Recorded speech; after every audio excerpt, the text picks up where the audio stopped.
Assalamualaikum everyone and welcome to my YouTube channel Study with Hatija. I'm Miss Hatija and today we will be discussing another important topic of physics of class 12 that are the types of magnetic material. And आज के इस complete lecture में we'll be having a complete overview on what are the magnetic materials, उसकी three types कौन से magnetic materials हैं, उनकी properties क्या हैं और उनकी properties हम चार different aspects से पढ़ेंगे. So let's start our lecture. बिस्मिल्लाहिर्रहमानिर्रहीम. सबसे पहले हम देखेंगे कि what is a magnetic material. तो मैग्नेटिक मटेरियल कोई भी ऐसा मटेरियल है जिसको जब हम एक्सटर्नल मैग्नेटिक फील्ड में प्लेस करें तो वो मैग्नेटाइज हो जाए. तो magnetic material is any material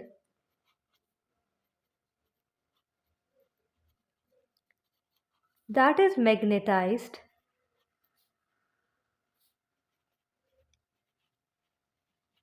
when placed in an external magnetic field.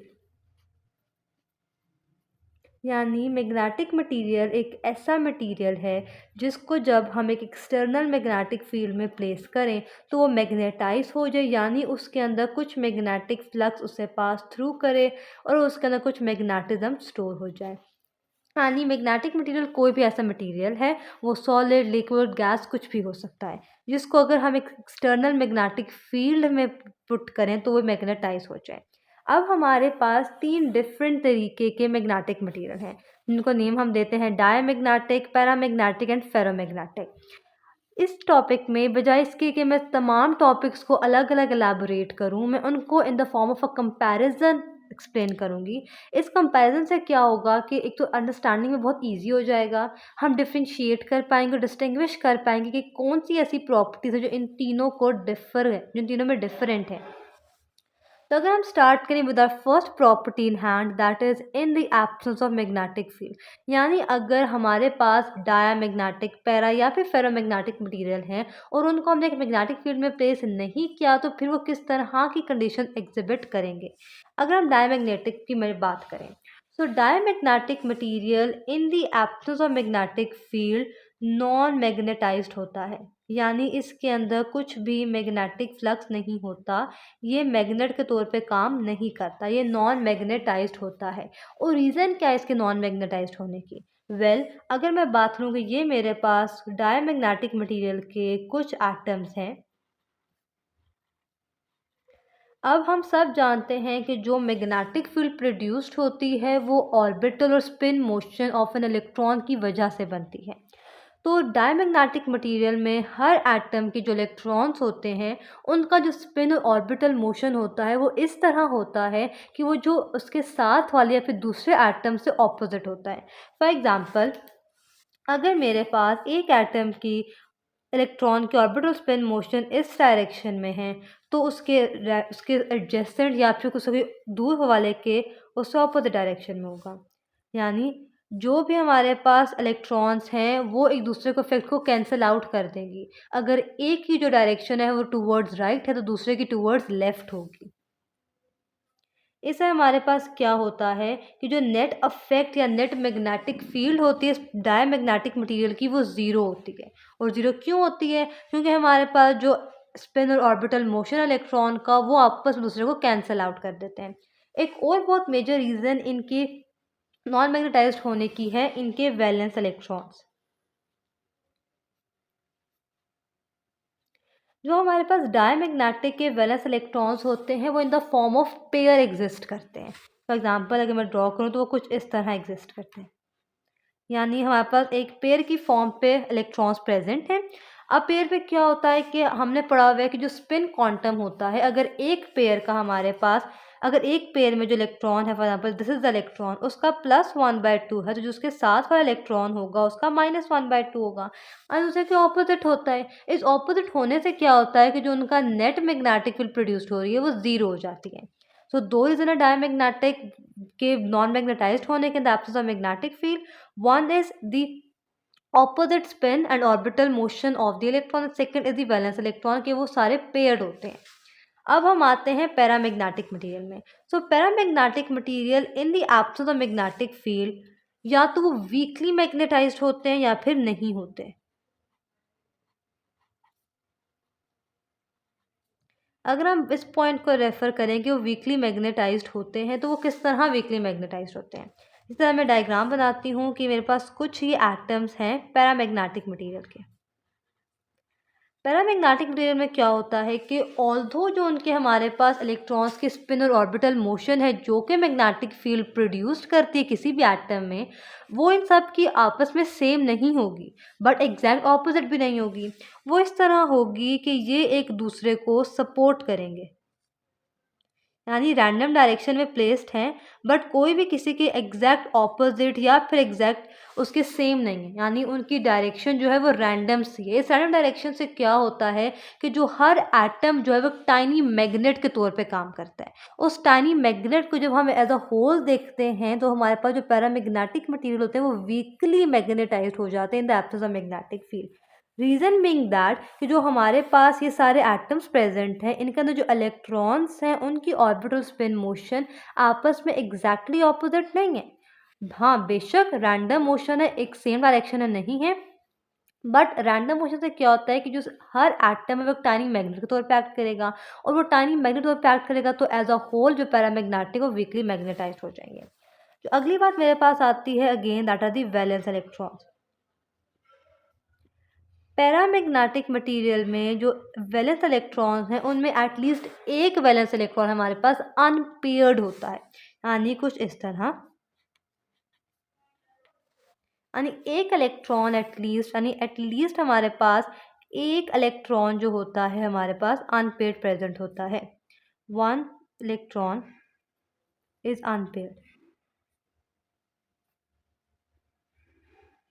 यानी पैरामैग्नेटिक मटीरियल हमारे पास वीकली मैग्नेटाइज्ड क्यों है? क्योंकि उनके इलेक्ट्रॉन्स की स्पिन ऑर्बिटल मोशन रैंडम है जो दूसरे को सपोर्ट करती है to become a weakly magnetised magnet in the absence of magnetic field.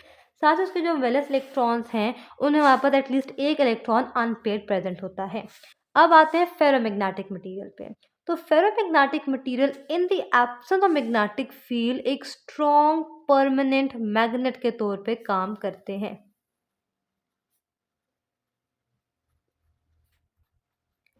अब रीज़न क्या है कि फेरोमैग्नेटिक में ऐसी क्या चीज़ है कि वो इतने स्ट्रॉन्ग परमानेंट मैग्नेट हैं? तो पहली बात, फेरोमैग्नेटिक मटीरियल में हम एटम्स को डील नहीं करते, हम डोमेन्स को डील कर रहे होते हैं। फॉर एग्जांपल अगर मेरे पास ये एक फेरोमैग्नेटिक मटीरियल है तो उसकी कुछ इस तरह से डोमेन्स हैं, और हर डोमेन के अंदर एटम्स प्रेजेंट हैं। एक फेरोमैग्नेटिक मटेरियल में हमारे पास क्या होता है कि विद इन अ डोमेन जितने भी एटम्स होते हैं उनके इलेक्ट्रॉन्स का ऑर्बिटल और स्पिन मोशन एक ही डायरेक्शन में होता है, बट डोमेन टू डोमेन ये जो हमारे पास ऑर्बिटल और स्पिन मोशन इलेक्ट्रॉन्स का वो डिफरेंट हो सकता है। लेकिन वो इस तरह डिफरेंट होता है कि जितने भी डोमेन्स हमारे पास प्रेजेंट हैं उन सब की जो मैग्नेटिक फील्ड प्रोड्यूस्ड हो रही है वो दूसरे को सपोर्ट करके एक फेरोमैग्नेटिक मटेरियल को स्ट्रॉन्ग मैग्नेट बना देते हैं even in the absence of magnetic field. Second वही बात आ गई इसके वैलेंस इलेक्ट्रॉन्स। तो जो वैलेंस इलेक्ट्रॉन्स होते हैं हमारे पास फेरोमैग्नेटिक मटेरियल के, उसमें हमारे पास मेजॉरिटी इलेक्ट्रॉन्स अनपेयर्ड फॉर्म पे होते हैं। किस तरह? हमारे पास कुछ इस तरह की फॉर्म पे प्रेजेंट होते हैं फेरोमैग्नेटिक मटेरियल के वैलेंस इलेक्ट्रॉन, यानी हमारे पास मेजॉरिटी जो है वो अनपेयर्ड होंगे, यानी मोर देन वन या मोर देन टू अगर हमारे पास अनशेड इलेक्ट्रॉन पेयर्स हों, साथ ही हमारे पास डोमेन्स की फॉर्म पे मटेरियल एग्जिस्ट करे तो हमारे पास फेरोमैग्नेटिक, क्योंकि वो स्ट्रॉन्ग मैग्नेट के तौर पे एक्ट करता है। Let's turn to the second page अगर बाकी कैरेक्टरिस्टिक को अंडरस्टैंड किया जा सके। सो गाइस लेट्स सी कि अब हमारे पास डाया पैरा और ferromagnetic material in the presence of magnetic field किस तरह बिहेव करते हैं। अगर पहले हम सबसे पहले डायामैग्नेटिक मटेरियल्स की बात करें, तो जब हम एक डायामैग्नेटिक मटेरियल को किसी भी एक्सटर्नल मैग्नेटिक फील्ड में प्लेस करते हैं तो हम क्या ऑब्जर्व करते हैं कि जो डायामैग्नेटिक मटेरियल है वो वीकली मैग्नेटाइज होता है, but in opposite direction to that of the magnetic field. यानी अगर मेरे पास ये एक डायामैग्नेटिक मटेरियल है और यहाँ मेरे पास डायरेक्शन ऑफ मैग्नेटिक फील्ड कुछ इस तरह है, यानी ये मैग्नेटिक फील्ड की डायरेक्शन है, तो हमारे पास जो फेरोमैग्नेटिक मटेरियल होगा वो मैग्नेटाइज्ड होगा weakly, but in opposite direction to that of the external magnetic field. यानी हमारे पास जो फेरोमैग्नेटिक डायमैग्नेटिक मटेरियल की डायरेक्शन होगी मैग्नेटाइज होने की या मैग्नेटिक फील्ड की, वो ऑपोजिट होगी to that of the external magnetic field. इसी तरह अगर हम पैरामैग्नेटिक की बात करें तो जो पैरामैग्नेटिक मटेरियल हमारे पास हैं, जब हम उनको प्लेस करते हैं एक मैग्नेटिक फील्ड में तो वो भी वीकली मैग्नेटाइज्ड होते हैं। बट डिफरेंस क्या आ जाता है पैरा और डाया के केस में कि पैरा जो है वो वीकली मैग्नेटाइज्ड होते हैं but in the direction of magnetic field होते हैं। यानी अगर मेरा ये एक पैरामैग्नेटिक मटेरियल है and let's say this is the direction of magnetic field be, तो जो हमारे पास डायरेक्शन होगी मैग्नेटाइजेशन की ऑफ पैरामैग्नेटिक मटेरियल, वो भी हमारे पास in the direction of external magnetic field ही होगी। इसी तरह अगर मैं बात करती हूँ फेरोमैग्नेटिक मटेरियल की, तो फेरोमैग्नेटिक मटेरियल थोड़ा बहुत सिमिलर है पैरामैग्नेटिक मटेरियल से। किस रेफरेंस पे?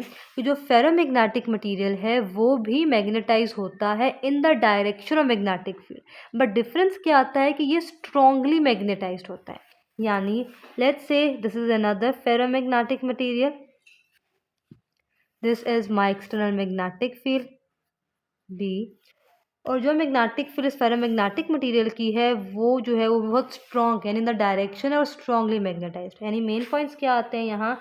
डायमैग्नेटिक मटेरियल मेरे पास वीकली मैग्नेटाइज्ड होता है,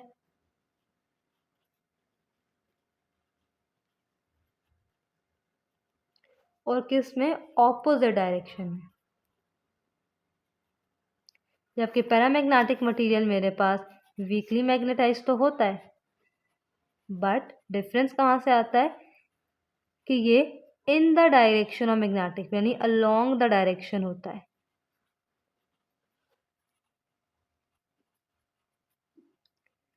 अब ferromagnetic material along the direction तो मैग्नेटाइज होता है, बट फिर डिफरेंस कहाँ से आता है इसके दरमियान और पैरामैग्नेटिक मटेरियल के दरमियान? डिफरेंस ये है कि ये वीकली मैग्नेटाइज और ये स्ट्रांगली मैग्नेटाइज होता है इन अ मैग्नेटिक फील्ड।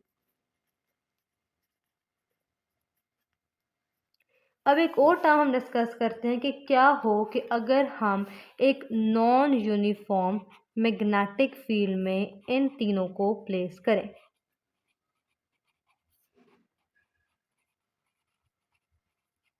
यानी ऐसी जो मैग्नेटिक फील्ड जिसके जो हमारे पास मैग्नीट्यूड हो मैग्नेटिक फील्ड का वो डिफरेंट प्लेसेस पे डिफरेंट हो, कांस्टेंट ना हो, तो फिर हमारे पास क्या होगा?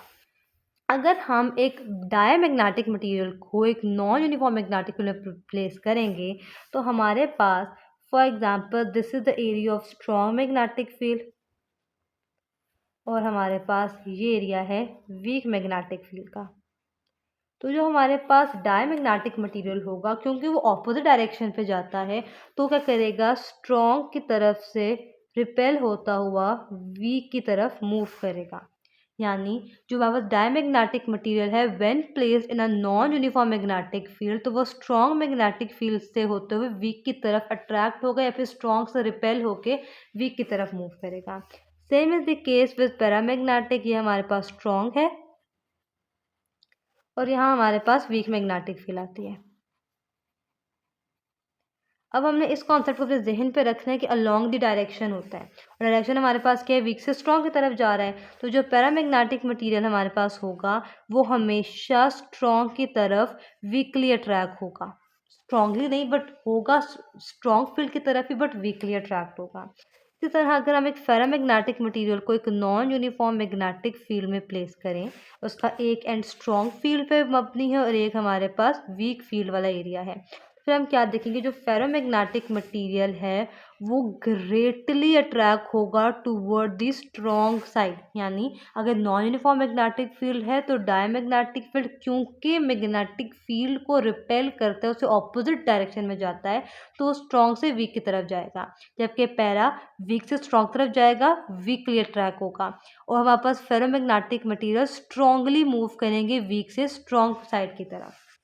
अब एक लास्ट पॉइंट आता है हमारे पास फिजिकल प्रॉपर्टीज, यानी हमारे पास जो डायमैग्नेटिक हैं, पैरामैग्नेटिक हैं या फेरोमैग्नेटिक हैं, उनकी प्रॉपर्टीज क्या है? तो हमारे पास जो डायमैग्नेटिक हैं वो हमारे पास सॉलिड्स के तौर पे भी एग्जिस्ट करते हैं, लिक्विड्स के तौर पे भी एग्जिस्ट करते हैं और गैसेस के तौर पे भी एग्जिस्ट करते हैं। अगर मैं इनकी एग्जांपल देखूं तो मेरे पास डायमैग्नेटिक सॉलिड के केस पे हमारे पास गोल्ड की एग्जांपल आती है, एग्जांपल। लिक्विड के केस में हमारे पास वाटर की एग्जांपल आती है, H2O। और गैसेस पे हम इधर हाइड्रोजन गैस की एग्जांपल ले सकते हैं। Same is the case physical state of para भी हमारे पास तीनों हैं, सॉलिड्स भी, लिक्विड्स भी और गैसेस भी। अगर कुछ एग्जांपल मैं कोट करूं तो यहाँ हमारे पास एग्जांपल्स पे आते हैं प्लैटिनम, सोडियम भी आता है इसमें हमारे पास। अब अगले मेरे पास आते हैं फेरो। जहाँ मैंने बात की कि डाया और पैरामैग्नेटिक सॉलिड भी हैं, लिक्विड भी हैं, गैस भी हैं, वहाँ फेरो इन दोनों से डिफर कैसे करता है कि इट इज़ ओनली सॉलिड्स, यानी फेरोमैग्नेटिक मटेरियल सिर्फ सॉलिड्स होते हैं। They can never be a liquid, they can never be a gas. इसके अगर मैं एग्जांपल कोट करूँ यहाँ पास जो मेजर हमारे पास जो परमानेंट मैग्नेट्स हैं, हमारे पास आयरन आता है, फिर हमारे पास निकल है, फिर कोबाल्ट है। जो मेजर हमारे पास जो परमानेंट मैग्नेट्स बनाने के लिए हम यूज़ करते हैं। तो कहता है कि यहाँ से अब मैं तीनों मटेरियल्स को डिफाइन करूँ बहुत क्विक सा, तो डायमैग्नेटिक मटेरियल आइदर सॉलिड है, लिक्विड है या गैस है, और एक ऐसा मटेरियल है जिसको हम इन the absence of magnetic field देखें तो ये मैग्नेटाइज नहीं होता, जबकि in the presence of magnetic field ये वीकली मैग्नेटाइज्ड होता है इन opposite direction with external magnetic field, और नॉन यूनिफॉर्म मैग्नेटिक फील्ड में ये स्ट्रॉन्ग फील्ड से वीक फील्ड की तरफ मूव करता है। पैरामैग्नेटिक मटेरियल को डिफाइन करें, so paramagnetic material can either be a solid, liquid और अ गैस, और एक ऐसा मटेरियल है जो कि इन the absence of magnetic field weekly magnetised होता है, जबकि in the presence of magnetic field ये वीकली मैग्नेटाइज्ड हो जाता है along the direction of the magnetic field, और एक नॉन यूनिफॉर्म मैग्नेटिक फील्ड में ये वीकली मूव करता है from the weak field toward the strong field. अब फेरो को डिफाइन करें, तो ferromagnetic material only and only solids that even in the absence of magnetic field एक स्ट्रॉन्ग परमानेंट मैग्नेट्स के तौर पे काम करते हैं, और in the presence of magnetic field वो स्ट्रांगली मैग्नेटाइज हो जाते हैं इन the direction of the magnetic field, and in the case of non uniform magnetic field तो वो वीक से स्ट्रॉन्ग की तरफ ग्रेटली मूव करते हैं। तो गाइज़ यहाँ के आज का हमारा लेक्चर ख़त्म होता है। आई होप आपको बहुत कुछ समझ पाएगा, बहुत से आपके कॉन्सेप्ट्स क्लियर हुए होंगे, डाउट्स दूर हुए होंगे। If still you are having any query so feel free to comment in the comment section below. इसके अलावा as always I will be sharing my Instagram ID with you guys in the description box so that you can DM me on Instagram as well. इसके अलावा one of the most important thing of this lecture is that अगर आपको मेरी videos informative लगें या आपके लिए helpful हो, so don't forget to like my channel and subscribe to my YouTube channel for more videos like this. तब तक के लिए बेस्ट ऑफ लक, अल्लाह हाफिज़, अल्लाह नेगेबान।